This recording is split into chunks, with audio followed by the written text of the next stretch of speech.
evening and welcome to the Cover One Roundup. I am your host, David Fox. With me, as usual, is UberHansen, and we are here live because the Bills have won a playoff game and they're moving on to the divisional round, folks. It was a bit of a nervous feeling going into this game.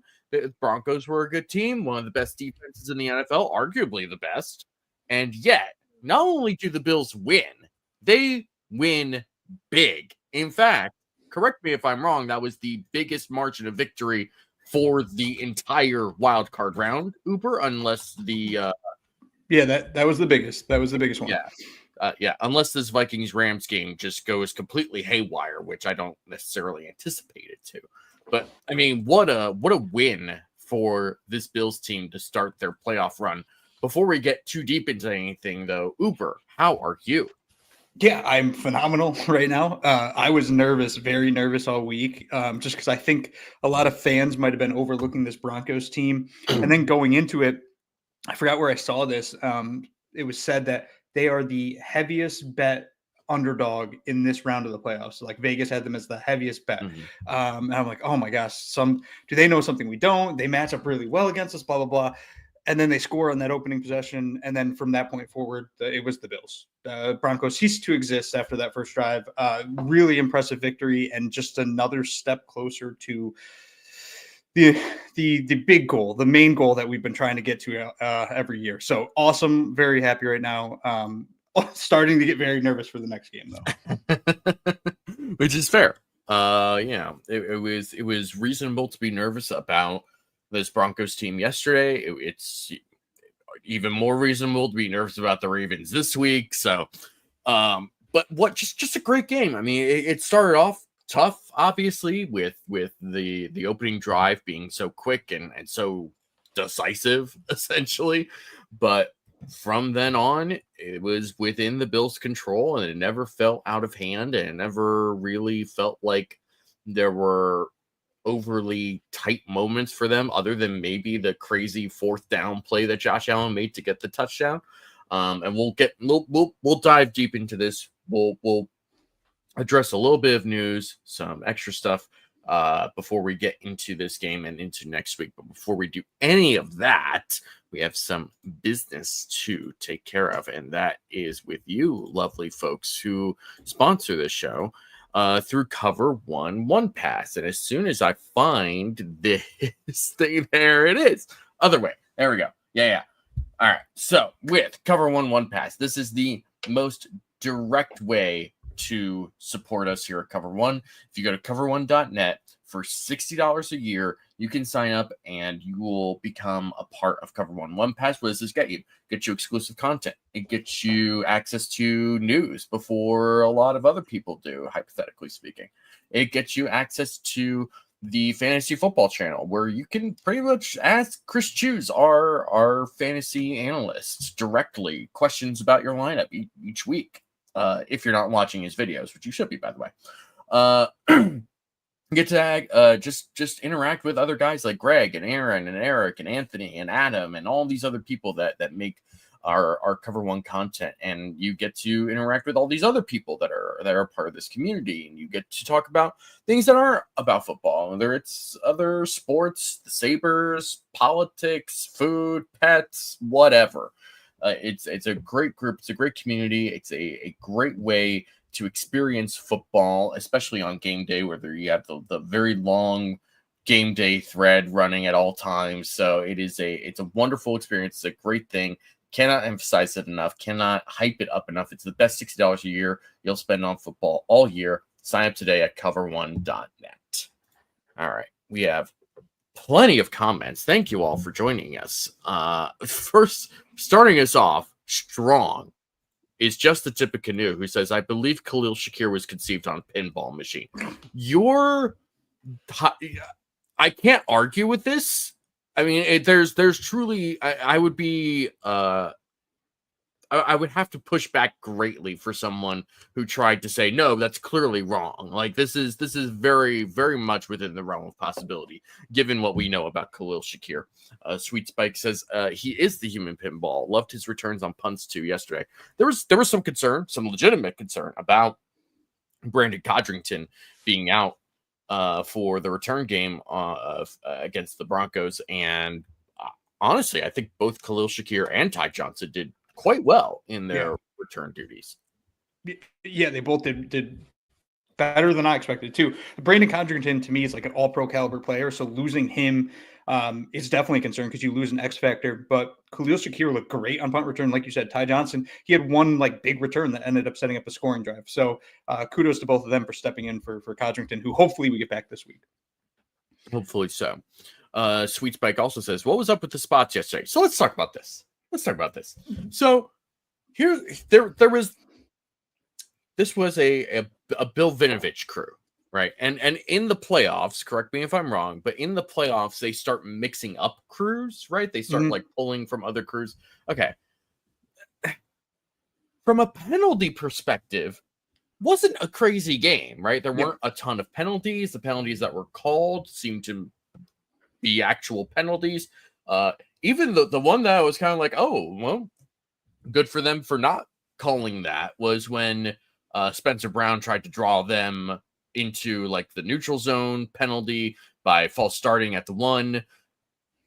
It made sense for Spencer Brown to do it because like who cares if you lose half a yard on a false start, but if you draw them neutral zone or if you get the ref to think it's a neutral zone infraction, then it's 5 yards and you're out of the end zone now.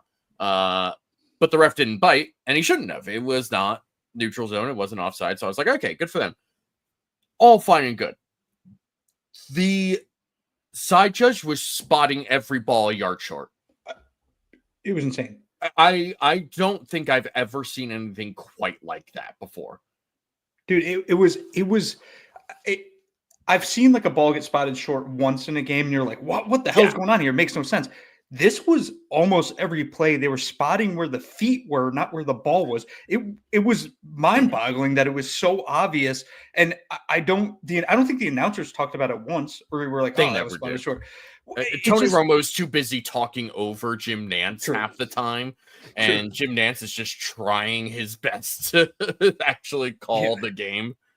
Yeah, it was so frustrating because it also resulted in a couple situations where the Bills could have like there was one that was clearly a first down and ended up being spotted like a yard short of the first down marker, and the Bills had to do the tush push, which it works for them every time. So I guess it's not really concerning. But it was that, and then also the early whistles were driving me nuts. And sometimes they were early, sometimes they were late. But there was one where the defender, I think, wrapped up like James Cook by the legs, and before anything else could happen, the whistle blew. Cook wasn't on the ground, early on. And especially and for the most part, it didn't. Those early whistles didn't matter because there wasn't like a time where it really looked like, oh, they broke through and then they blew it dead. But on the other hand, right, like there was that one run that James Cook had early on where they dragged him for like an extra 10 yards. It's like, hey, if you had blown the whistle early there, like imagine robbing James Cook of that moment. I mean, that would be ridiculous. But then that goes to like my consistency issue with these refs is why sometimes are you blowing the whistle in a split second and then that one you're like, oh, let's see what happens. It was so bad in that respect. And usually I feel like when we talk about bad officiated games, we talk about missed calls and penalties that shouldn't be called. Right. In this game, outside of the Dalton Kincaid one, like the penalties were fine. It was just the spots and the whistles were a disaster. And you brought up that they mix crews going into the playoffs. That's so freaking stupid. Like it makes no sense. You get used to working with a crew the entire year, so you're on the same page. You understand how each other works. You understand what you're looking at, and then you go into the playoffs and you're like, we're just gonna put everybody wherever the hell we want. It lacks consistency. It's a disaster. It's really bizarre. Max Shoeshiner, formerly known as Keon's Jacket Jockey, formerly known as Jordan Poyer's driver, said for 58 minutes, the Bills held a playoff team from scoring. Amazing defense.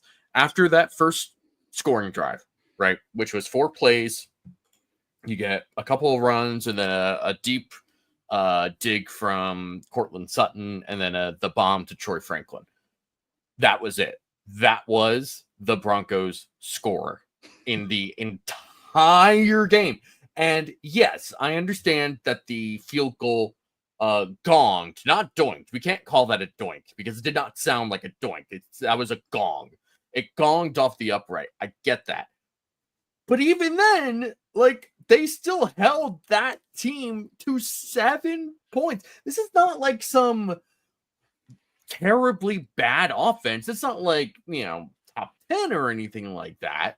But this was an offense that had some legitimate concerns because of the way that they could run the ball, the fact that they could protect Bo Nix really well.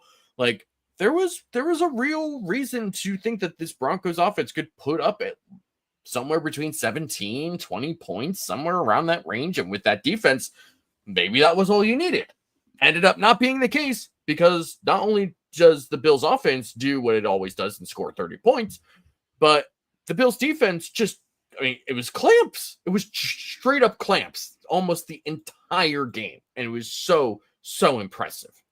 Yeah, the last time the Broncos scored under 24 points was November 10th. Since then, that offense has been very good against some decent defenses, including the Chargers. The Browns is a little weird, but they scored 41 on the Browns. And the Bills hold them to 7 points yesterday. Granted, it's a rookie quarterback. Granted, it's an away game, but that offense has been playing well. And what the Bills defense did yesterday was awesome. And I think that that's an important thing to kind of bring up because – every single offseason, all I hear about is like, oh, Sean McDermott's defense in the playoffs, it falls apart. It sucks. It's the reason the Bills lose games. To be completely honest, early on in this game, in that first half, the Bills' defense was the reason the Bills had the lead, not the offense. Yeah. Like the defense kept them ahead. And ultimately, that helped build the game flow that saw the second half just blow apart. And Buffalo ends up winning by 24 points. It was an impressive defensive performance against a decent offense. Buffalo is going to play a lot better offenses than the remainder of the playoffs, but giving up 7 points to this team on one play, it was an awesome performance by the defense. It really was. It was fantastic. They made so many great plays, and Troy Franklin, the rookie wide receiver from Oregon, also Bo Nix's teammate at Oregon. Was the one who scored that early touchdown. And after that, it was kind of a nightmare game from him between dropping the ball, not being where he was supposed to be, and especially on that late fourth down. Like, Sean Payton was not concerned about anything else after they didn't get that fourth down where Bo Nix had to check it down or not even really check it down. That was part of the design. It's part of why Sean Payton was mad. He went straight to Troy Franklin because he was mad that he wasn't running his route into the defender, essentially, to try and create some pick or some rub to try and give McLaughlin some space to pick up the first down. And it was just a bad game from Troy Franklin after he scored that first touchdown. But it's a rookie, and this is sort of what happens. You rookies in their first playoff game, and it's tough. Also, I don't know if you saw this. It looks like there's some reporting from just like an hour ago that Bo Nix played like at least part of this season with fractures in his back. I thought I saw something about an injury. I didn't realize that, but stuff like this always comes out after the end of the season, right? There's always players that play through some sort of crazy injury or whatever. That's crazy for a rookie quarterback to do that. And that's not something that's like kept hidden from teammates, right? Like they know what he's playing through, and to do that as a rookie, that definitely earns you a lot of credibility as a starter. Yeah. I'm not super high on Bo Nix. That being said, when I say I'm not super high, I don't think he's ever going to be a top 5, 6, 7 quarterback in the NFL. But he is a decent quarterback. And I think this year he kind of proved at least me wrong for my early perceptions of him. And he works well in that offense. They need a couple more pieces for him to throw to. He needs to get a little smarter, which he will as he kind of grows into the NFL. But I mean, the future's kind of bright for Denver, which is a good thing for the Bills to some extent, because it should push the Chiefs a little bit. And they pushed the Chiefs this year, even ignoring that final game of the season, which is nonsense. But this future's bright for Denver. I'm not overly concerned about them, competing with the Bills in the next few years. So, but Bo Nix is an interesting prospect for sure. Yeah. To have a 10-7 season with a rookie quarterback while you're carrying over $60 million in dead cap. Yeah. Super. And in a tough division too, right? Between the Chiefs and the Chargers, and like that's a tough division. So good for the Broncos. They've got a very strong future ahead of them. So good for them. We'll quickly go through the rest of the games. Ravens Steelers went about as expected. The Ravens dominated them. The Steelers tried their best. But this is what happens when you just don't address the most important position in football in a serious manner. So, do you think, honestly, and I'm not a fan of this quarterback either, if they played Justin Fields, is that game closer? No. No. It maybe they get 17 points instead of 14. It just that there was no saving that. There just wasn't. True. Texans Chargers. You made such a great point about this before the game started. You said everyone, including myself, thinks the Chargers are going to win this game, which is why I'm going to bet on the Texans. And you were exactly right, because, oh my God. Listen, I say this as a Justin Herbert defender. That is probably one of the worst games I can think of to put together for a quarterback to have in a playoff game. That was ass ugly, man. That was bad.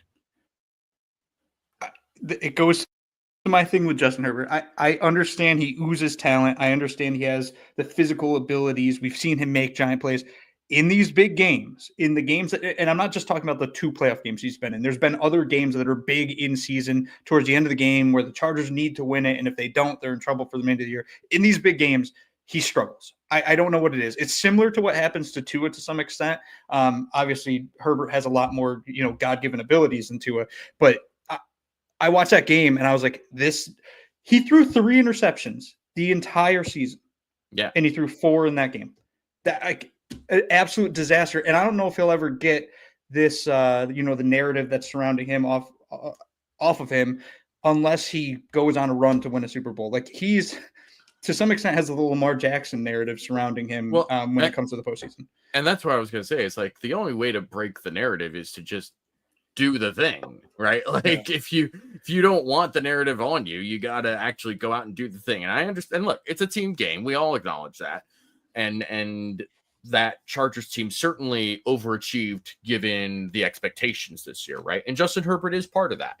But once you get in there and once you get a part of this playoff group, you need to be able to like show some sort of life. You weren't the 7th seed, you were the 6th seed, right? Like you won that game against the Broncos late in the season in order to get to this point. They were the 5 seed. Oh, that's right. Yeah. The Steelers were the 6th seed.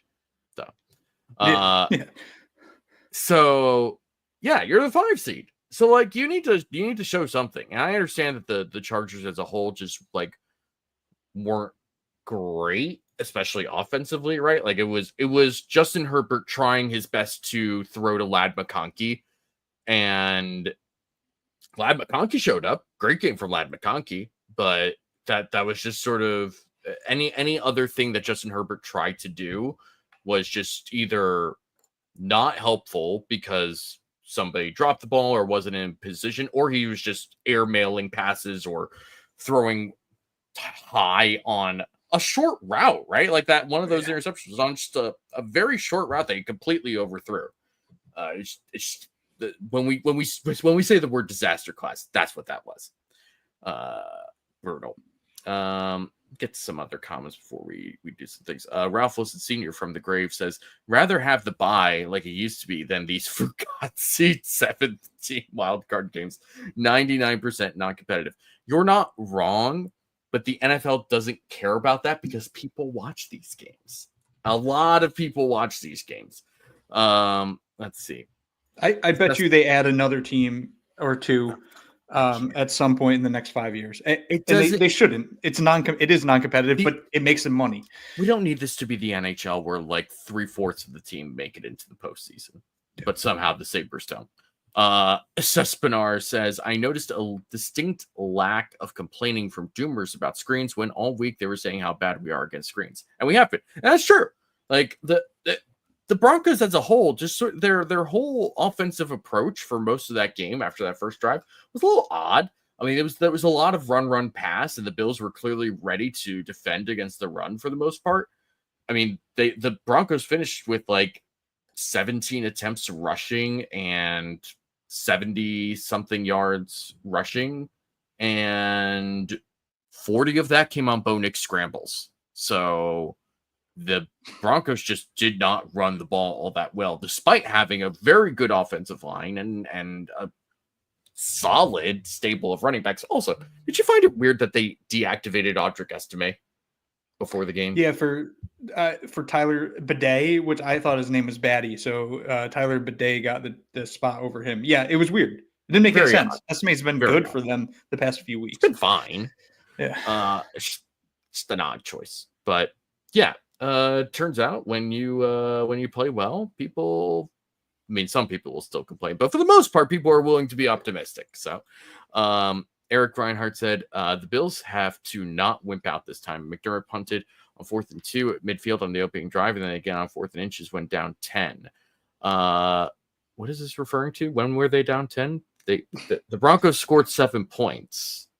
Punted on 4th and 2 at midfield. What is this referring to? Get back to us on this. Yeah. Max Shoeshiner says, ball control by the Bills in this game was incredible. If they can do that in the rest of the playoffs, they will be in control of these games. We'll talk about it with the Ravens, who can also play ball control offense. There's part of me that's like, that could end up being just one of the shortest playoff games of all time. It's just between these two teams wanting to run the ball. Like that's going to be kind of wild if that's what ends up happening. Let's see. Mike Tomlin said needs to find a legit offensive coordinator. Not wrong. Sweet Spike says, show love. Hit the like button. Thank you. I agree. You should hit that like button. It's very helpful for us, whether you believe it or not. It actually is. Yeah, it's interesting. Okay, so referring to the Ravens game, punting on 4th and 2, and then down. I mean, on the drive where they punted on 4th and 2, they also went for on 4th down, right before that. I don't know. I'm not going to get worked up about that Bills Ravens game from week 4. It's a very different team playing this week for both the Bills and the Ravens. Clarification is always nice, but also that comment was from a lot earlier, and I can barely remember what I say 5 minutes ago. So no apologies really necessary. The rest of these games that happened, Eagles, Packers, kind of know nothing, right? Jordan Love ass game, and the Eagles defense, which has been fantastic all season, did exactly what they needed to do, and the Eagles offense kind of stunk for most of the game. Which is what they've done for most of the season. So, and then you got your wide receiver 1 reading a book on the sideline, a self-help book. Yeah. Number 1 on Amazon right now. Dude, what the hell is happening? Apparently he brings that to every game. I've literally never seen that. I watch a lot of Eagles games. Good for him. I mean, there is evidence of him like reading that in other games. But it's just so funny. It's just like seeing him just sitting there with a book, just like, all right, man, you do you, I guess. This is a little off the rails, but do you remember when Mark Sanchez ate a hot dog on the sideline and people were like, you can't do that. I can't believe he ate a hot dog. What an unprofessional the son of a that guy is. I can't believe he ate a hot dog. Like, that now compared to what is happening on the sidelines in NFL games is the most like non-important thing ever. And when it happened, everyone thought the world was ending because Mark Sanchez ate a hot dog on the sideline. I mean, there are a lot of things to be mad about Mark Sanchez for, like, during his Jets tenure. I don't think eating a hot dog on the sideline should ever be one of them. No idea how this Vikings-Rams game is going to go, because one of the Vikings' only losses was to the Rams, and I would like to feel confident in the Rams to some degree because I like a lot of what they have, but also they have kind of stumbled towards the finish line during the regular season. So I don't know what to think of this game. That Commanders Bucks game. Oh man, what a game. That was electric. That was honestly exactly what I expected to have happen between these two teams because Baker Mayfield plays the game like an 8-year-old playing in his backyard, where he thinks he is like the Heisman Trophy winning quarterback and running back. And it just creates all of this chaos. And Jaden Daniels, man. Whoo, he's good. Man, that is just there is a chance in the next couple of years, and I'm absolutely like getting ahead of myself, and I acknowledge that. There's a very strong chance in the next year or two he will be the best quarterback in the NFC. Yeah. I said earlier that like I don't buy Bo Nix. I don't really see a ceiling for him where he's going to be among the elite. Jaden Daniels has that ceiling. Like he can go there. But we could be having a conversation in a couple of years. I've been asking for the past few weeks, who's the 5th best quarterback in the NFL? It's driving me insane because I can't figure it out. 1 through 4, easy, whatever the hell order you want to put. Number 5, no idea. And it might be Jaden Daniels right now. It might end up being Jaden Daniels. Like he just the composure that he has, his ability as a runner and as a passer, like that's just a special player, man. And you know, I gotta call myself out and also pat myself on the back for Jaden Daniels because I loved Jaden Daniels for a lot of his college career early on. Hey, and there was a time when he was a young freshman at Arizona State out dueling Justin Herbert at Oregon, and he was great in that game. And I loved him throughout that season. And then he went to LSU. And I was like, okay, but like, I don't know what to do with this. Like, there's just certain things he does well and he does them really well, but I don't know how else the rest of this translates. And also he's small. He's like real skinny and he takes some brutal hits. And you saw that last night happen too. Man, that dude just gets up and he doesn't care. He just finds a way to keep going. And it's so impressive. And that all in itself is great and impressive. What to me was more impressive. Have you ever watched any videos from Secret Base? It used to be like an SB Nation thing. I think they're their own thing now. They do these like video essays about different things throughout sports, right? They have a series called The Worst, right? So like the worst NFL draft pick or something like that. They have one called The Worst NFL Coaching Decision Ever. And it involves Dan Quinn, where in his rookie year as a head coach in Atlanta, he kicked a field goal from like the 2-yard line down 4 or down 7 or something. Vaguely remember. Yeah. This. And there were 3 minutes left. The decision to like take the points there instead of trying to go for it on 4th down actually dropped their win probability. It's a great video and you should totally watch it. It's like maybe 7 minutes, not even. Great breakdown of why that was just such a terrible decision.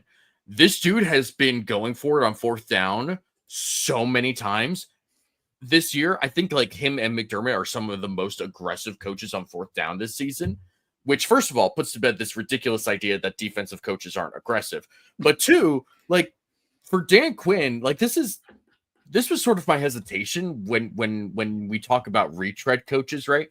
Because it's often like, okay, we can sit here and say, well, they learned from that first job. Maybe they'll be better the second time around. It's like, okay, but like, do they though? Do they actually change? Do they actually do something different? Sounds like Dan Quinn has, and you're seeing it right now. Like all these different things, right? Like going for it on 4th down, even hiring Cliff Kingsbury, which was a very bizarre, out of left field choice for an offensive coordinator. It was sort of like, this is what you're going to straddle yourself to. This is what you're going to hook your number 2 overall pick quarterback to. Really? this doesn't make any sense. And then they win 12 games. Yeah. I mean, it's extremely impressive how well this Washington team has turned around. Now, they've won a lot of close games by like very, very thin margins. For those of you who are listening and not watching, my fingers are very, very close together. But regardless, I think that this is a very good team with a bright future, even if they don't necessarily meet expectations next season and show some sort of regression based on the games that they've played. There's still a really good future for this team. Mm-hmm. Yeah, and I am almost like think that there's going to be a regression just because like Jaden Daniels was so good this year. It's so hard for a quarterback that was good in his rookie season to maintain that pace. People get more tape on you. They watch, they figure things out. So I almost think you're going to see a slight regression from him next season. I still think he'll be really good, but I do think that team overperformed this season. I don't really expect them to reach the same level next year, but who knows? The NFC East changes the winner every single season. The Cowboys aren't winning it next year. The Giants sure as hell aren't winning it next year. So apparently the Commanders have to win it next year because that's the rule of the NFCs. I don't know. I it's not wrong. That's the problem there. Justin Calhoun says Daniels might be one of the best rookie quarterbacks we've ever seen. Sweet Spike says, I lived in an apartment complex in LA with Jaden Daniels' cousin, and I took his laundry out of the shared washer. The dude lost his mind when I put it into a clean garbage bag. LOL, true story. I would say we as Bills fans are very familiar with athletes' cousins or relatives being oddball people. So that's where I'm going to leave that. The upcoming games for the divisional round, we have the Texans at Kansas City at Saturday, 4:30 p.m. We have the Commanders at the Lions, a rematch of the 1991 NFC Championship, for those of you who remember that. I didn't know that, but one of my old roommates who lives in Michigan, as soon as that Tampa Bay game ended, he was like, all right, time for revenge. I was like, what are you talking about? He's like, 1991 NFC Championship. I was like, you weren't even alive. You know what? I can't even be mad. The winner of Vikings Rams tonight will go to Philadelphia to face the Eagles at Sunday, 3:00, and then the Ravens will travel to the Buffalo Bills for Sunday, 6:30 p.m.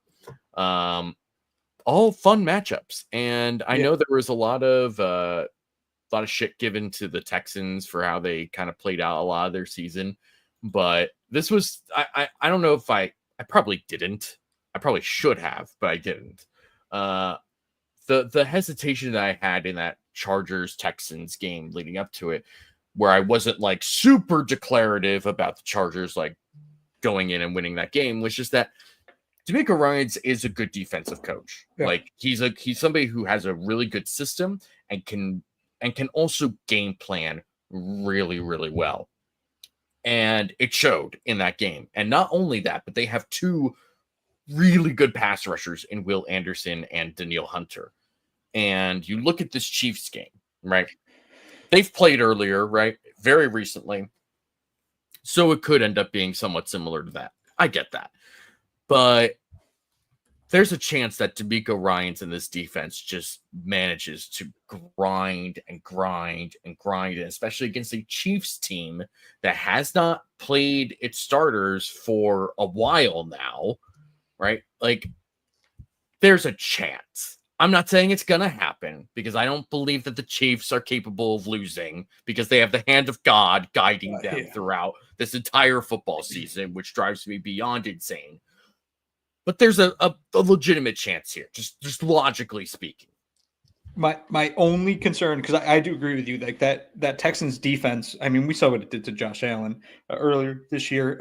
Granted, that was without Khalil Shakir. Josh was in like a weird rut at that point in time, blah, blah, blah, whatever. But we've seen how good that defense can be. They can do that to Patrick Mahomes. My biggest concern with the Texans, though, and I've tweeted about this a lot, I've talked about it on this show before, CJ Stroud doesn't play well outdoors. And until he does, similar to Justin Herbert playing in big games, until I see CJ Stroud play well outside, I'm not going to believe he can. So that's going to be an interesting game for him. If the Texans find a way to steal that game, Buffalo better beat the Ravens. Yeah, seriously. Because I would love to face the Texans in Buffalo for the AFC Championship. That would be, oh man, that would be nice. Commanders Lions, that'll be fun. We talked about Dan Quinn going forward on fourth down. Obviously, Dan Campbell has the reputation, so these are going to be two just bonkers ass coaches going at it, trying to show whose balls are bigger, basically. And I'm greatly looking forward to it. And I'm looking forward to seeing what Ben Johnson and Aaron Glenn both cook up in this game to try and convince some other team to hire them as head coaches. It's going to be fun. I'm really looking forward to it. And David Montgomery might be back for that game. That's true. Which That's very true. Which makes them scary. Also, Aiden Hutchinson possibly on the horizon if they make the Super Bowl. I doubt that one. I highly doubt that one. But I don't think that's going to happen. Man. It'd be I like nice, the Lions. It would be cool, but yeah, the Lions. It really is amazing that they're still the 1 seed. That they got that 1 seed despite all of the injuries that they've had. Just super impressive from them. Vikings/Rams at Eagles. Philly's defense is so good, but they also just lost Nakobe Dean with a torn patellar tendon, and like Nakobe Dean has been good for them. He hasn't been like, all-star, all-pro like Zach Bond has been, but it's still just hard when you lose someone who's playing well for you, and especially at a position where they don't have a lot of depth. That's a tough loss, but their defensive line is so strong, and this was one of the more interesting things going into the playoffs was the Eagles defensively play more light boxes against the run than basically every other team, but they're still really good at defending the run because they're just so strong with guys like Jordan Davis and Milton Williams and Jalen Carter and even Nolan Smith, who's like undersized and is not going to like bowl through everyone. But like on the first play of the game, or one of the first plays of the game, Elton Jenkins, who's a high-level offensive lineman for the Packers, comes on a pole to try and knock out Nolan Smith. Nolan Smith just shoves his shoulder right into his shoulder and basically knocks him out for the game. And Nolan Smith's development has been one of the more surprising things for the Eagles defensively. Offensively, Eagles just kind of blew chunks for most of that game against the Packers. And Kellen Moore continues to terrorize me, whether he's on the Cowboys or as a member of the Philadelphia Eagles. I thought this was always a weird fit, and I kind of understood it in theory when they hired him. Like, okay, well, maybe they can get something else out of Jalen Hurts that wasn't there before. And it's like, no, they can't. And this weird fit is, in fact, weird. But it also helps when you have two of the best wide receivers in the NFL, the best running back in the NFL, and one of the best offensive lines in the NFL. Yeah, suddenly your play calling doesn't matter that much. Yeah. I forgot the Twitter account that tweeted it yesterday. I thought it was actually a really good exercise. Said, outside of Josh Allen, who from the Bills would start on the Eagles offense? Yeah. My answer was Khalil Shakir and 11 personnel. Yeah. And that's pretty much it. I could make some maybe Osiris Torrance at right guard. Mekhi Becton has actually been good for them. I honestly pretty similar, where like Becton has been really good as a run blocker, same as Torrance, and they're both kind of okay as pass protectors. Torrance might be a little bit better as a pass protector. You could be real tricky and be like Reggie Gilliam, but somebody did respond and say Reggie Gilliam, yes. But yeah, it's the one, like in this game though, Eagles versus Vikings or Rams, I still believe that both the Vikings and Rams way overachieved this year. I don't think either of them are a real threat. I think the Eagles blow out whoever it is. Like if it's the Vikings, fine. If it's the Rams, fine. It doesn't matter. I think the Eagles waltz through that game and they go probably play the Lions in the NFC Championship game. I think they can pretty easily go through the Rams, and I think what they did to them earlier this season is pretty indicative of that. Mm-hmm. The Vikings, though, I think there's a world where Brian Flores just cooks up a insane game plan to just completely take away Jalen Hurts and even score like a defensive touchdown. That might be too much for them to overcome. I think it's possible. But that also would probably require the Vikings offense to also do something against the Eagles defense. I'm not sure that happens necessarily. So we'll see. I would much rather face the Rams as an Eagles fan. I think that would be a much easier matchup. And we're going to just do you want to talk about Ravens Bills? I mean, like, is that an important game for us? Do you think? Yeah, we could talk about that one. Yeah. Okay. All right.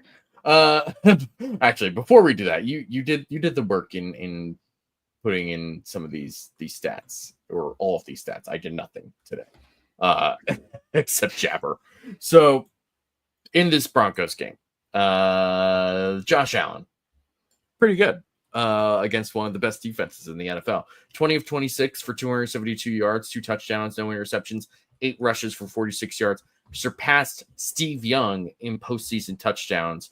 11 games played versus 22 games played, which is crazy. And also passed Jim Kelly for franchise postseason touchdown passes, I believe. Yeah, I mean, Josh just keeps breaking records left and right. I don't actually know. I mean, Tom Brady probably has a record for most total touchdowns. I don't know what that number. I haven't looked up that number, to be honest. But I did see Steve Young, who, to me, the more and more analysis I've done of old quarterbacks, I think I can make an argument that Steve Young's the greatest quarterback of all time, which I know is a bit of a hot take because Joe Montana is the name a lot of people use from that era and those teams. Or Brady. But Steve Young was damn good. And the fact that Allen already has the same number of postseason touchdowns that Steve Young had in half the games, Allen's a special player. Okay, so Joe Montana and Aaron Rodgers are both tied for second in terms of postseason passing touchdowns at 45. Tom Brady is first. How many touchdowns do you think Tom Brady has thrown for in the postseason? I know I've seen the number. It's got to be close to like 80 or so. It's absurd. It's 88. Yeah. In the postseason alone. The only player that has a chance at that is Mahomes. Like, in that, sucks to honestly, say it, but he's literally the only one because he'll play enough games in the postseason. Yeah. Yeah, and specifically passing touchdowns. If we were doing both, there's a chance that Josh Allen catches up to that. But, God, that's insane. 88 touchdowns is ridiculous. Oh my God. That makes me mad. Anyway, we're out here to talk about Tom Brady and how terrible of an announcer he is. James Cook. What a game from James Cook. Oh, my goodness. Just from the start, and especially what we talked about earlier, that one run where he just kept going and going and going. Oh my gosh, what a game from James Cook. 23 attempts, 120 yards, 1 touchdown to give him 17 total rushing touchdowns on the season. Phenomenal game from James Cook. Phenomenal season from James Cook. And I saw this more than once from people. Are we going to have a discussion about giving James Cook a second contract? Dude, I was 100% no at one point. Yes, I was like, correct. No, we're not paying a running back. I'm starting to come around to it. I'm not there yet. I still am like, no, like he's going to demand $15 million a year. And the Bills just, I don't know if they can, if not more, the Bills can't pay that to a running back. But at the same time, he is a demon right now. He's so good for this team. He's really good. And the best, and really he's improved every year, right? Like as a rookie, you could see the talent was there. You could see the speed was there.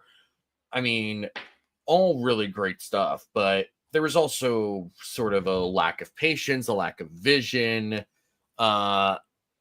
Second year, you saw that improve more, and the offensive line improved more as well, right? You have Aaron Cromer in his second year. He has more of the players that he wanted. You had a healthy Spencer Brown, right? Like those sort of things matter as well. But this year, I mean, to have the balance, and the contact balance in particular has been so impressive. Because it's not like he was ever a super physical runner in the first place. And I wouldn't even describe him as like a super physical runner now, but his contact balance is really, really impressive. He is just able to stay on his feet in a way that like allows you to have him run the ball as many times as he does during a game. And it's exactly what the Bills hoped he would turn into when they drafted him in the second round. And I remember them picking him, and I was like, why? Like, okay, pick a running back, I guess. I guess they don't like Devin Singletary and Zach Moss because they were both on the team at the time. Yeah. I was like, all right, well, I guess they don't like one of those guys, if not both of those guys. So that's fun. And then obviously Zach Moss gets traded to the Colts in exchange for Nyheim Hines, who anyway, I don't need to relive Nyheim Hines being underutilized by Ken Dorsey. Yeah. And with James Cook, I mean, it's so impressive to see him develop. And just a shout out to Kelly Skipper, the running backs coach, who, like Rob Boris, one of the only coaches that's been here for the entire Sean McDermott tenure. And if I remember correctly, is kind of the guy who handles the running back rotation for this group, or at least in years past he has. And I mean, he does a great job of it. There's pretty rarely, if ever, a point where I'm like, oh, that's the wrong guy to have in there, right? Like they bring in Ray Davis when they should bring in Ray Davis. They bring in Ty Johnson when they should bring in Ty Johnson. And same with James Cook. Like James Cook is your main guy. You sprinkle in the other two guys, more Ty Johnson than Ray Davis. But man, just such an impressive game from James Cook. And then, since we were talking about Ty Johnson, my gosh, yeah, best running back 3 in the NFL. I mean, who else is even in that conversation? I honestly don't think I could name one. Yeah, Ty Johnson's been awesome, man. It's just that catch in the back of the end zone, falling down basically on the floor. He realizes where he is on the field, because he's basically, once he realizes he can catch the ball and he's cradling it and pulling it into his body, he's like, oh, but the boundary is lava. And he lifts his feet up just long enough to maintain that possession of the ball. And just what a play. And on fourth down, too. And then when you see the replay of that, right, Denver played that so perfectly defensively. All the receivers were covered. They did the mush rush to try and keep Josh from running to pick up the first down, which is what he wanted to do when nothing opened up initially, which made sense, right? But they did such a good job defending it. And it just didn't matter because Josh Allen made an incredible play at the last. He released that ball at the last possible second he could have released it, because the rush was coming towards him. And just dropping it right at that point. What a great play from both of them. Yeah, I mean, it was literally a perfect pass. It could not have been. It was in the only spot that Ty Johnson could have caught it, and that it wouldn't have been defended by the Broncos DB there. And then Ty Johnson, like you said, makes a phenomenal catch. When I was watching it live, I was like, oh, it hit the dirt. It had to have. And then they slowed it down. I'm like, how the hell did his feet are in bounds, right? Oh, they were in bounds. It was a special play. And Ty Johnson, man, like he's such an under the radar player. And I'm sure if you asked, most of the 31 other fan bases, like, who's the Bills RB3, they'd have literally no idea. They might not even know the Bills RB2 in Ray Davis. Hell, right. Some of them apparently don't know James Cook because he can't make the Pro Bowl to save his life. But Ty Johnson, man, he has been phenomenal for the Bills, not only as a pass catcher, not only as a runner, but also as a blocker as well, and a special teams player. The Bills found a guy that they're paying, I think, vet min to do everything for them. It is a great signing, and one that I think people will probably forget in a few years and be like, oh, yeah, Ty Johnson, he was decent on the Bills. It's like, no, he's been exactly what the Bills need in that role. Correct me if I'm wrong. He was like a waiver pickup last year? I think, or he might have been just a street free agent. I don't remember. Let me see. Yeah. Yeah. Okay. So he was signed in August of 2023, like near the end of August. He was waived a week later, then re-signed to the practice squad. He was promoted to the active roster on October 20th. Just, I mean, so impressive for him to be able to carve out this role for himself on this team, on a team that had a lot of different players on it, especially at that time, right? Like, just so impressive. Sarah Christine says, I was happy with the pick, but I'm always happy when we invest in offensive players in the first 3 rounds. You know what I'm happy about is when we invest in offensive players in free agency, like Curtis Samuel, who I have never said was a waste of money, who I never said was disappointing, ever. Curtis Samuel was always great. You all just couldn't see the vision like I could. That is pure sarcasm. I am astounded that Curtis Samuel had the game that he had. He led the team in yards with 68 and had a great touchdown catch to essentially ice the game for the Bills. Yeah. I jokingly put on Twitter too. I was like, Curtis Samuel's waiting to join the Bills offense for the playoffs, essentially. But I almost think there's some truth to it. Like maybe he's getting healthier. Maybe he's getting a little bit more comfortable. And now he's just another piece that you can put out there. And other teams might be like, we don't need to cover him. He hasn't done anything all year. And maybe he starts sneaking up on teams this postseason. The route he ran for that 55-yard gain, he just outran the coverage. And Josh just put it in his hands. And then Pat Surtain, I don't know, I think it was Pat Surtain who came over to tackle him and just made an awful angle. And Curtis Samuel's like, thank you. I'll go run this in for TV. I don't know if there's any reality where Curtis Samuel is a huge piece of this offense in the playoffs, but this is a damn good start. And maybe he is a piece that changes the outcome of games against teams like the Ravens or the Texans or the Chiefs or the Lions. It's good to see a player like him just start to actually heat up now in the playoffs. It's like, hey, truly better late than never. Like it's a great thing to be able to see him. And hopefully that continues throughout this postseason. Jarrell Ross says, Broncos fan here. Congratulations to your team's win. Congratulations to your team for making the postseason despite having so much dead cap. Yeah. Like that sounds like sarcasm or whatever. It's not. Like that is a genuinely impressive coaching job on both sides of the ball, and if they are lucky, they will retain Vance Joseph and Jim Leonard and the rest of that staff. And super impressive season for the Broncos, and the future is bright, like we talked about earlier for them. Sweet Spike says, just looked it up. Ty Johnson has a 9.75 RAS score. That's interesting. Would not have expected that. No. Interesting. Khalil Shakir doing what he does. 6 catches, leads the team in catches. And the offensive line, my gosh. I mean, it was early on and really throughout most of that game. They completely dominated. They dominated early on in the run game, just mauling through that Broncos defensive line, and in particular dominating their edges, who are lighter, right? And they were the ones that you could take advantage of in the run game. And then in the second half, when the Bills were throwing the ball more because the Broncos were focusing more on the run, they were able to lock down the league leading sack team in the NFL. I mean, they had 63 sacks coming into this game.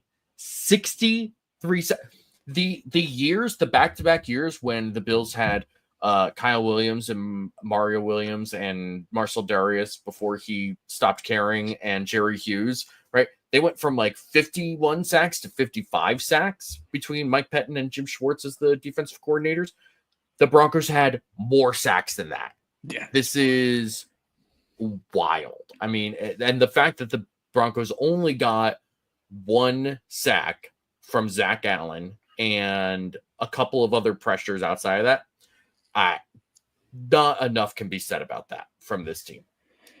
Yeah, the offensive line played damn well. I mean, Deion Dawkins, Spencer Brown keep doing what they're doing. The interior played well enough.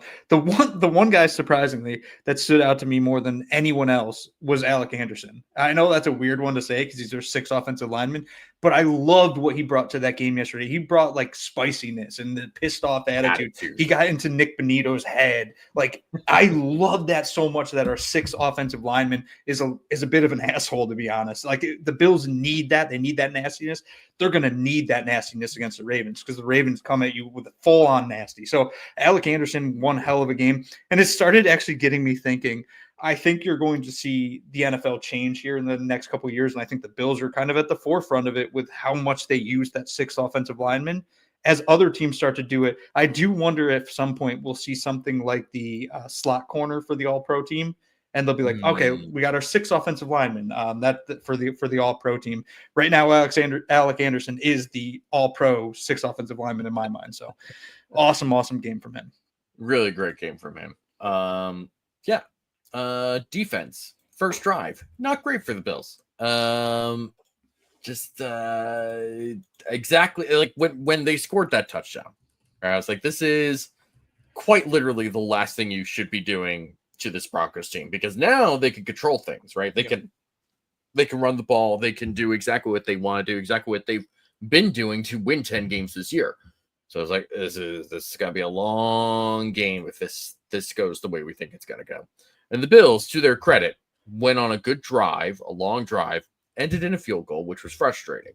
But they were able to bring themselves back in. And defensively, that was it.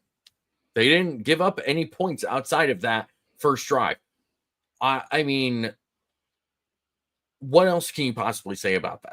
That is just, I mean, it's probably pretty easily their best defensive performance all season, especially given the sort of mismatch, or at least what felt like a mismatch between the Broncos offensive line and the Bills defensive line, right? I mean, a unit for the Broncos that has been dominant all season for them, that can just displace anyone, and a Bills defensive line that has often gotten displaced and has been a problem for a lot of it. And, they weren't perfect. The pass rush was still kind of lacking, and the Broncos do a good job of setting up protection for Bo Nix. But still, they were able to force the Broncos into a situation where they had to throw the ball and play a drop back passing game because they defended they defended the run really, really well. Yeah, the defense just played great holistically. And that first drive sucked, but it was also just a miscommunication between Rasul Douglas and Taylor Rapp. Like that, it was a miscommunication on the Bills' part that Bo Nix took advantage of and threw one hell of a ball. Troy Franklin, outran him, touchdown, good for them. But like you said, after that, they had nothing. They did nothing the entire game because the Bills defense turned it on. The one player, that I always like to watch is Matt Milano. And in this game, I started to see a little bit of that old Matt Milano. There was the one play that he got a sack when he kind of forced Bo Nix out of bounds, but he was playing that spiral and he chased down Bo Nix and he basically protected them from probably picking up a first down on that play and maybe changing the game in totality. So, Matt Milano kind of coming back or into form a little bit. I don't think he's back to where he was. He probably never will be. But that being said, he's going to be an integral piece in this upcoming game for Buffalo because they're going to have to rely on some base defense. But he was great. There was parts of the defensive line that were great. The defensive backs, another solid game. Like Christian Benford was kind of all over the field. I think he got called for one penalty at some point, but other than that, you just never see him get beat that bad.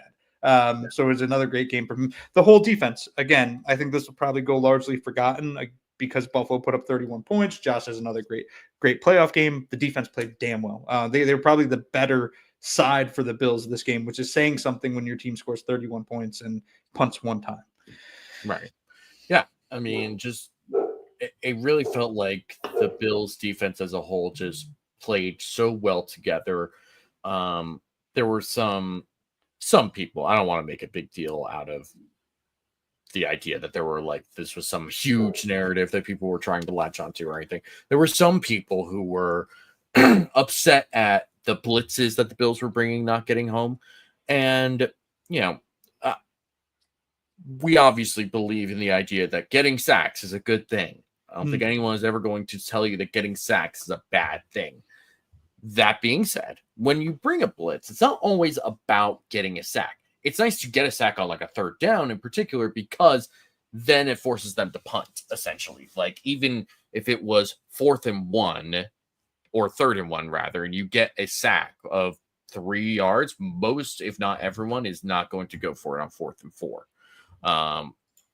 So getting a sack on 3rd down is probably more valuable than anything else. In other situations, though, if you're in like a 3rd and long or a 3rd and medium and you bring a blitz, it's not necessarily about trying to back them up and get a sack. It's about being able to force the ball out quickly so that they don't get the chance to develop something downfield. You get the ball out quickly and then you rally and tackle. That is a lot of what the Bills defense is predicated upon, is getting the ball out quickly, not getting beat over the top, which is what made that first play or the first touchdown even more frustrating. It's just like, that just does not happen to the Bills defense all that often. So you need to be able to see what the defense does just in general and just sort of as part of their style, right? This is part of the plan, right? You want sacks. You want to be able to get those stops when you can and when you have an opportunity to do so. But it's not a failure of a blitz if it doesn't get a negative play. Yeah, and another added benefit to it of it as well, which affects rookie quarterbacks even more, is just the variance there, right? Like, where are these guys coming from? This guy's coming up. I thought he was going to stay back in coverage. It starts to play mind games with even the best quarterbacks.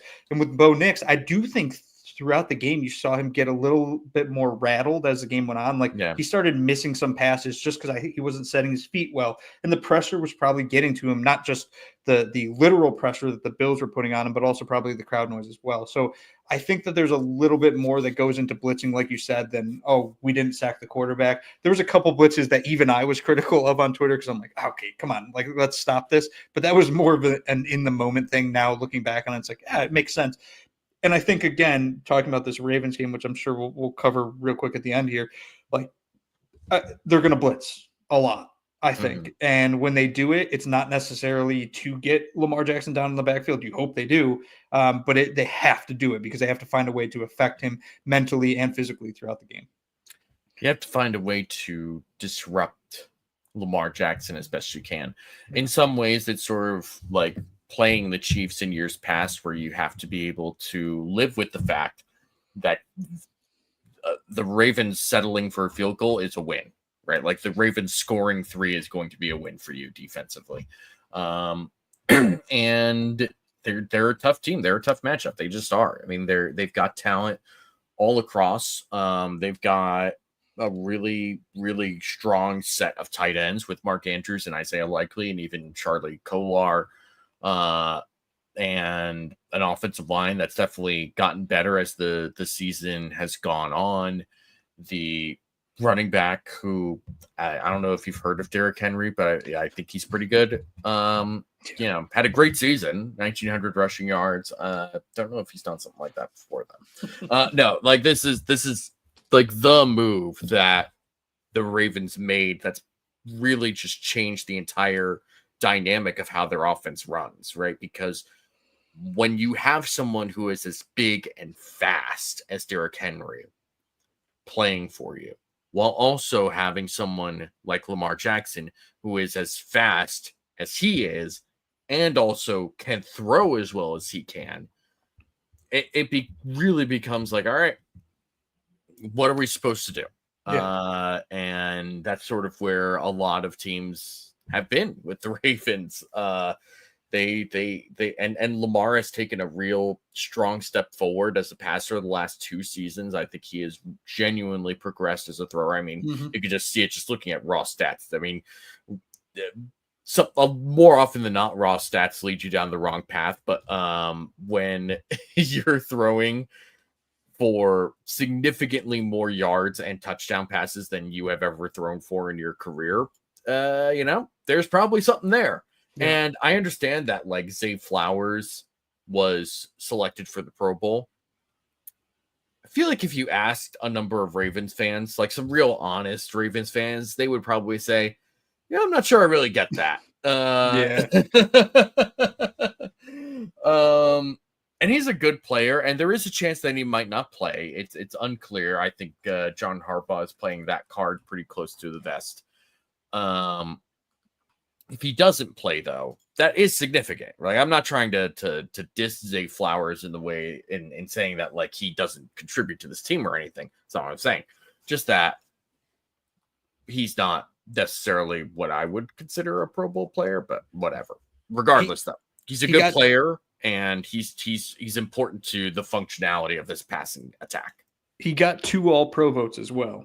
So insane. 2 of the 50 voters determined him to be an All-Pro player. For the record, we don't get to see who votes for who or how each voter distributes each vote.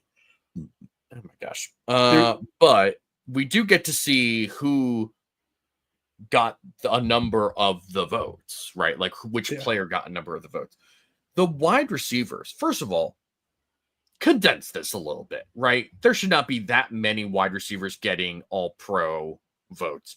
And I see guys like who there were 2 of them. One of them was AJ Brown. I was like, I love AJ Brown.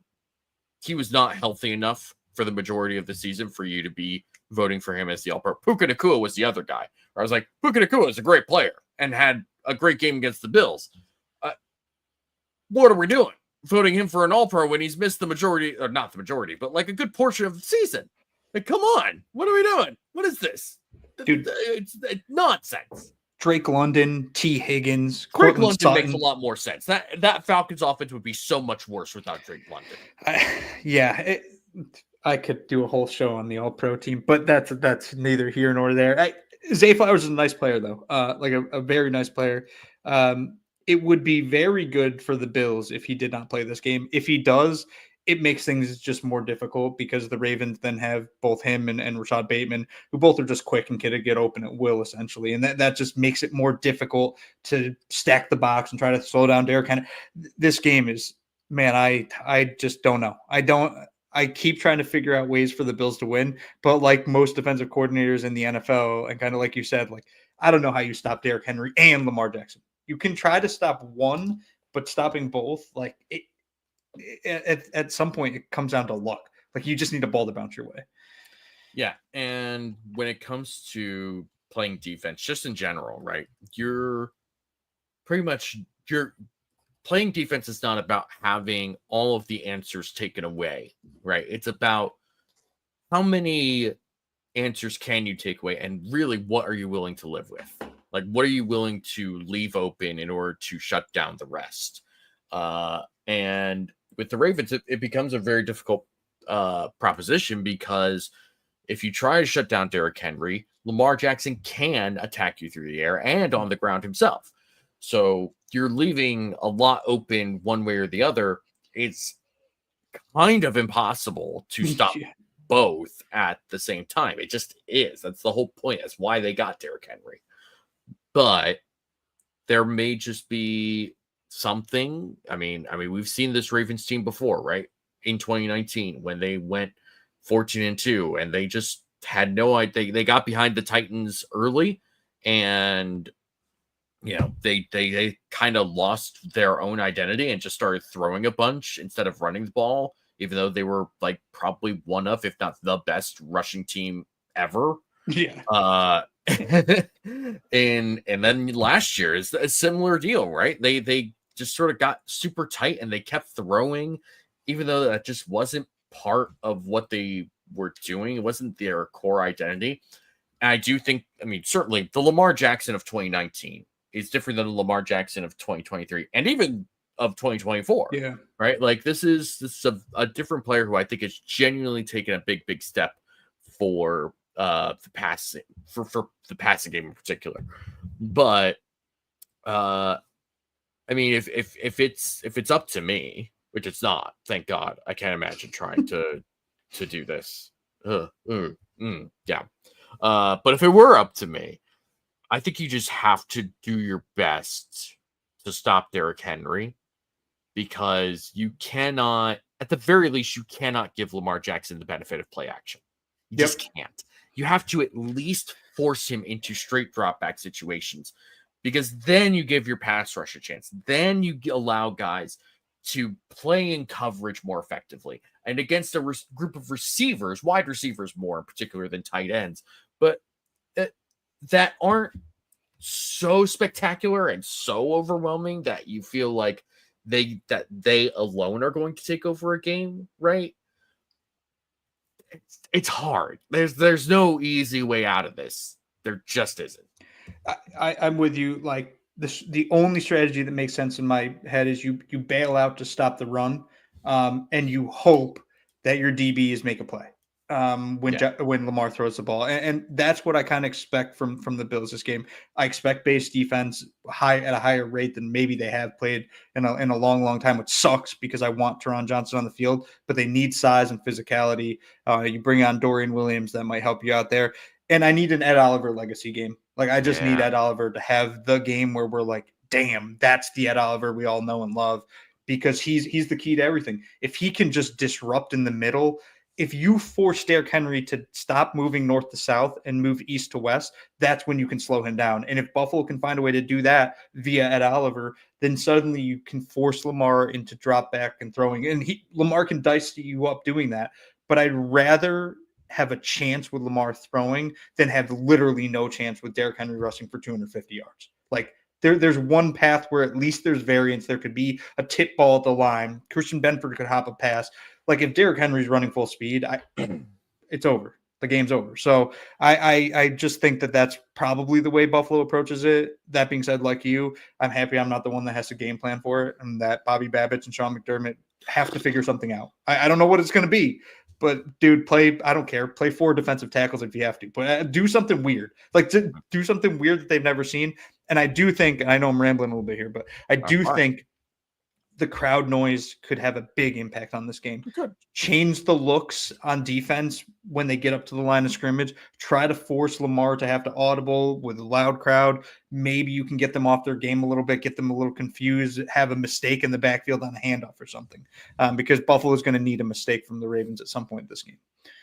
I'm kind of glad you brought up sort of high variance and that idea, because one of the things I felt happened in yesterday's game was there were a couple of passes that got tipped up that Bo Nix threw that there were probably 3 different times where I thought, oh, this is going to be an interception, when it was like hanging in the air, and then it wasn't. And it's like,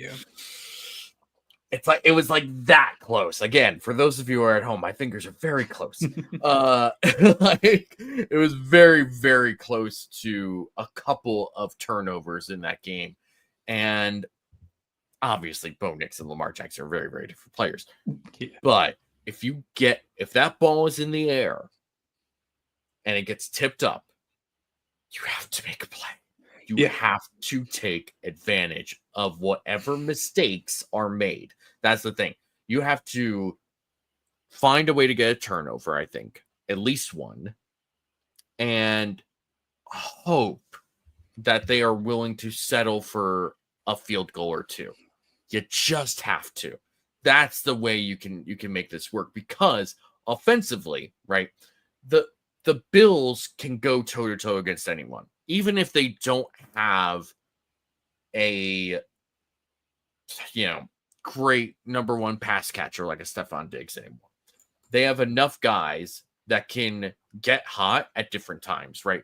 Like Curtis Samuel getting 68 yards and a touchdown yesterday was not on my checklist. That was not something that I anticipated happening.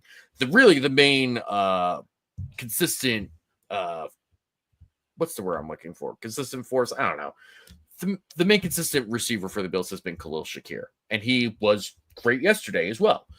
But he's also going to be going against an All-Pro or Pro Bowler. Was he an All-Pro? He was the All-Pro nickel, wasn't he? Marlon Humphrey? I think, yeah, he's the All-Pro slot, yeah. That's so dumb. I'm sorry. Marlon Humphrey's very good. He was not the All-Pro slot cornerback this year.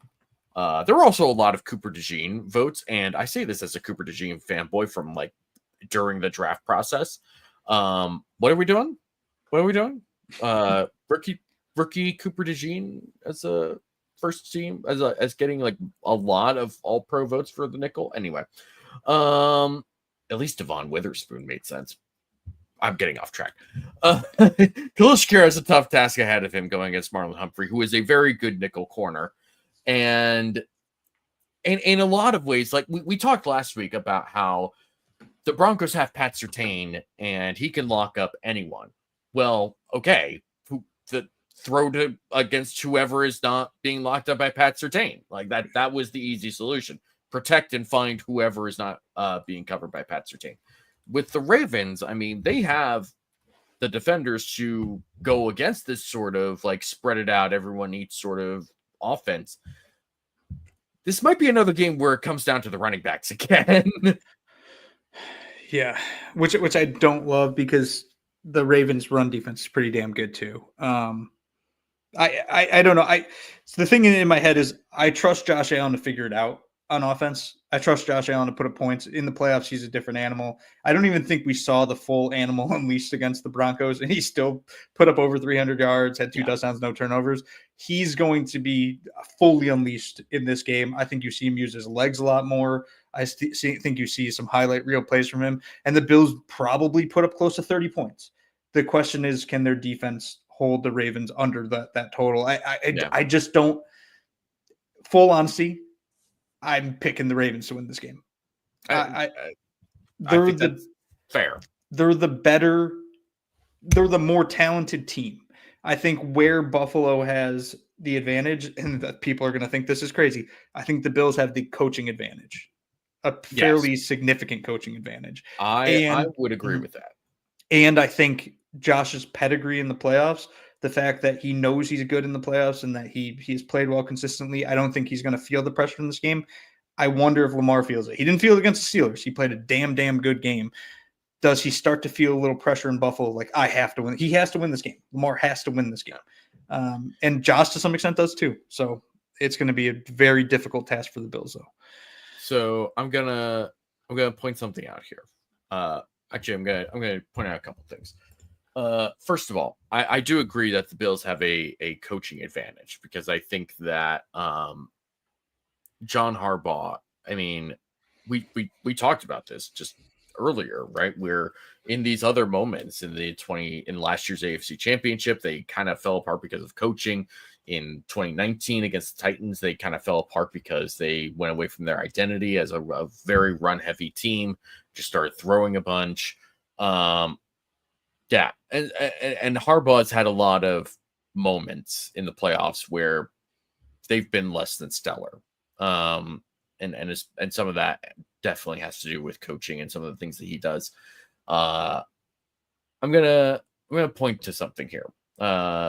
There's been some comparisons by people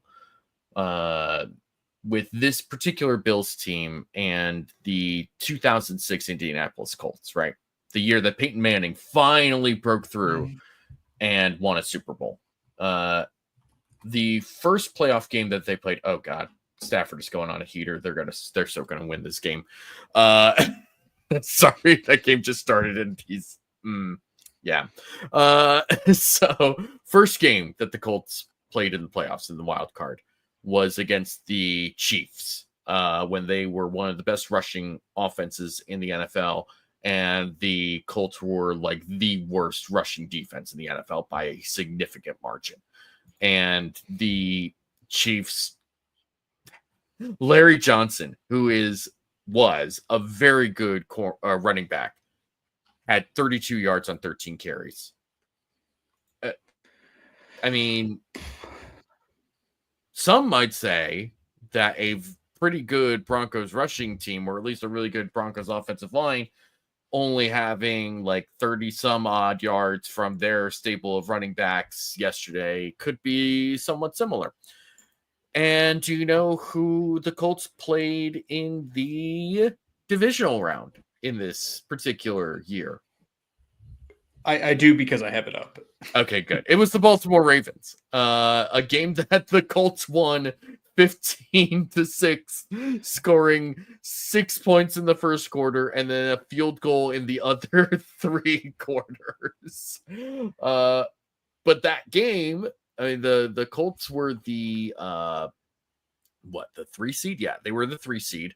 They went into Baltimore as they were the 2 seed and they won, which meant that the Patriots, who were the 4 seed, had to come into Indianapolis, into the old RCA Dome to face the Colts. And the Colts fell behind early. They came back late and finally broke through their arch nemesis, Tom Brady and then Bill Belichick and the New England Patriots.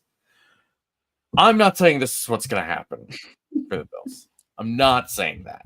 What I am saying is that there is a chance, as has been shown through history, at least once, and once is all you need to justify something, right?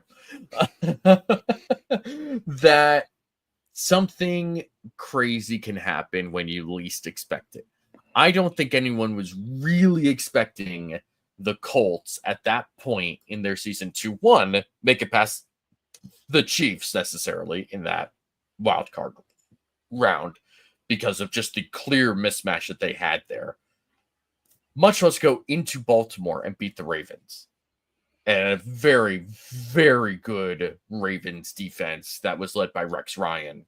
And then to go against the Patriots, come back from multiple scores and win that game. I'm not saying this is what's going to happen for the Bills. I would love for that to be the case, but there is a chance. And I think that sometimes things just happen to go your way. If this game is 15-6, I might have to stop watching football because I know nothing. But this is the same exact mentality I had with the Texans this week. Everyone expects this to be a shootout, like it's going to be 30-35 or something. So it's going to be 10-7. Like I'm gonna bet the under now because of this. Man, I don't know. It's something crazy's bet. This game is the game of the year. It truly is. I honestly think who wins this game wins the Super Bowl. I think that's where we're at right now. And I have a ticket on the lines, a pretty big ticket on the lines win the Super Bowl, but I just think the Ravens are so freaking good this year. And they have good run defense, good pass defense, good run offense, good pass offense. Justin Tucker's their Achilles heel at this point, which is kind of crazy. They're really, really good football team. Josh has to do something special, which isn't impossible for him. So yeah. And I think we're in for a very special game, a very stressful game, unfortunately. And I will be I'm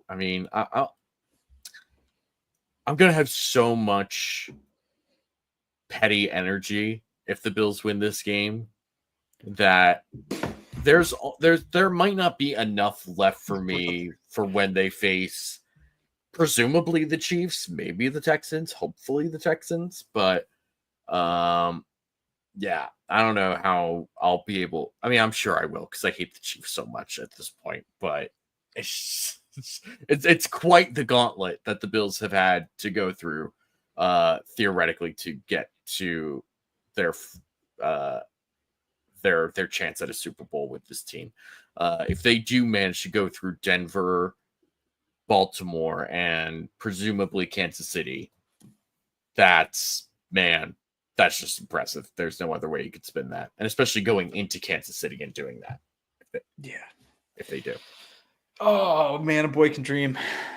Just beat the Ravens, please. Please. Austin from Twitter says, what's the thought on the Bills offensive line versus the Ravens defensive line? Kyle Van Noy has been a very good player for them for the last couple of years.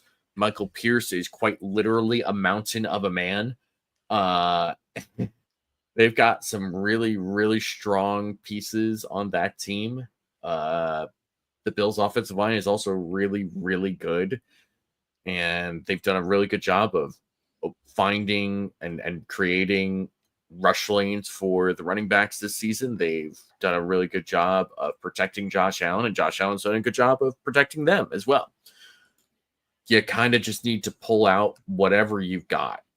Empty the clip, as the kids like to say. I guess. I don't know. Do the kids say that? Is that more of a millennial thing? I don't know. It's a tough matchup. There's this whole game is just a tough matchup. When you get into the playoffs, that's what this is about. There are no easy ones. There are no. It is truly an anomaly that the Bills blew out this this Broncos team yesterday. Yeah. Like stuff like that does not really happen in the NFL playoffs. It's just a hard thing to do, and the fact the Bills were able to do it is impressive, and it speaks to how prepared and talented they are, even if the Pro Bowl and all pro rosters don't necessarily reflect that. And also shows how good their coaching is. And I think that it's really good. And I'm excited to see this game. Sarah Christine says it's disheartening to hear Bills fans pick against us. Imagine how the players would feel hearing that. I'm just not terrified of the Ravens. I don't know. Maybe it's just me. First of all, if there are any Bills players that are listening to us, thank you. I appreciate the support. I also don't think they care what I have to say. I think we've had Bills players on the film room because Eric and Anthony do a great job with that, and they know a lot more about football than I do, particularly the X and O side. But I don't think they're listening to the Cover One Roundup and going, man, that D Fox guy, he knows what he's talking about. He's always on point. He makes these great picks every time. I don't know. Be cool if that were the case. It'd be cool if we were just like this weird they have us on in the locker room before games. I'll say this for Sarah's comment. Like, sure. I'm not scared of the Ravens. I think that the Bills can beat them. And it ultimately goes back to Josh, but I also think they have the talent on the defensive side of the ball. My biggest issue here, and I had the same issue with the Broncos to some extent, but also realized that the Bills were a better team than the Broncos, is that I think the Bills don't match up great against this Ravens team. And that's why against the Broncos, I picked the Bills to win by 1 score, and they proceeded to win by 24 points. So hopefully I'm wrong again, and in kind of maybe my playoff pessimism. That being said, like the Bills are kind of in the Broncos' shoes in this game, I think, where the Broncos needed to be perfect in order to beat the Bills. The Bills might need to be perfect in order to beat the Ravens. I don't think the Ravens need to be perfect to beat the Bills. I think that's fair. I think that's all fair. Anything else you want to say before we get out of here? I guess it's just last thing I'll say here. When we came into the season, the goal I set for the Bills, my personal, what I wanted the Bills to do, I wanted them to make the playoffs and win a playoff game, because I did think that to some extent this was a reset year. The Bills ended up winning the division. They're the 2 seed, and they won a playoff game. They've met my expectations. I don't just adjust mine because the Bills have overperformed this season. So if the Bills end up losing to the Ravens, while I don't know if I'd say it's a success, I think I'd say the Bills did what I expected of them this season. If they beat the Ravens, then this is a whole nother conversation where Buffalo has outperformed a lot of people's beliefs and thoughts and ideas of them. Would it surprise me if they beat this team? No. Because they're capable, and they've proven a lot of people wrong this year, and hopefully they prove me wrong in my prediction for this game. We were both fairly confident that the Bills were going to win the division. Mm-hmm. We didn't necessarily buy all the way into. We certainly didn't buy into the Dolphins, but we felt that the Jets could maybe be competitive and strong and find a way into the playoffs. And if they were in the playoffs, then maybe they could go on a run, right? Obviously, none of that happened because the Jets, worst case scenario, happened in every way imaginable, which is hilarious. But the fact that the Bills won the division as decisively as they did, despite having a bunch of dead cap because they moved on from their best wide receiver and also let a number of other veteran players, specifically captains of this team, go, and then just chose to let them go. Despite all of that, they managed to win 13 games, win the division in early December, and become the 2 seed and have already won a playoff game. They have surpassed every single person's expectations, realistically speaking. And the fact that there's a lot of people that are just kind of treating this like, oh yeah, this is what the Bills do. It's like, yeah, it is what the Bills do. And it's what they've done for the last 5 years now. But they did it with a kind of worse roster that they chose to do because they knew that they needed to find a way to extend their overall competitive window. And they weren't going to do it with the veterans that they had. So they chose to kind of weaken their roster to help themselves in the future. And they're still a great team. Yeah. When people talk about like, oh, McDermott's never going to do this, Beane's not good enough of a drafter, Beane does whatever it is, whatever your issues are with this regime. And there's fair criticisms to have of this regime, because we're going to talk about that during the offseason, whenever it starts for the Bills. Defensive line, right? Special teams, issues, and they've been issues. Regardless of that, though, they have put together a team that has been so consistent, that has been so good, that has won 13 games, 3 out of the last 5 seasons. And in the other 2 seasons, they won 11 games. They have not been below double-digit wins since 2018, which was Josh Allen's rookie year. Yeah, man.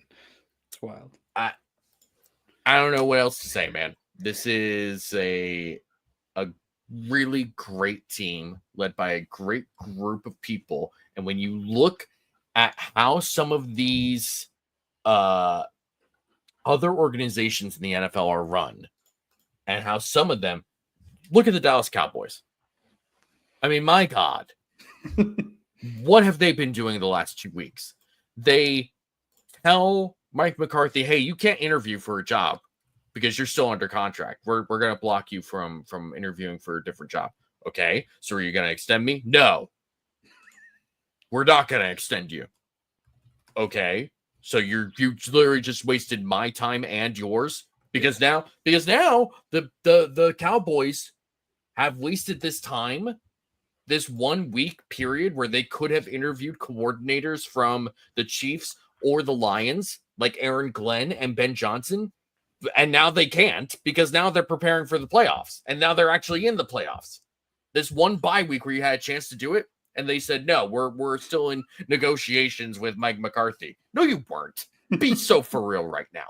And if you were in negotiations with Mike McCarthy and you really thought this was going to be your head coach, he would still be your head coach. This has nothing to do with money. This has everything to do with you having no idea how to run an NFL franchise. That's it. That's not where the Bills are. Terry Pegula, God bless him, lucked his way to some extent into being duped into hiring Rex Ryan and having that clown show first, because then he did what every NFL owner does, which is, what's the opposite of that? And they found it in Sean McDermott, who got his GM that he wanted. He did. Thank God he said no to Doug Whaley. Oh my God. Yes. Could you imagine? Imagine that. Take note, Chicago Bears. If you really want to keep Ryan Poles around for some godforsaken reason. Like so many of these other teams just get caught in these broken cycles where things just keep piling on top of each other and they can't find their way out of it because they like someone too much here.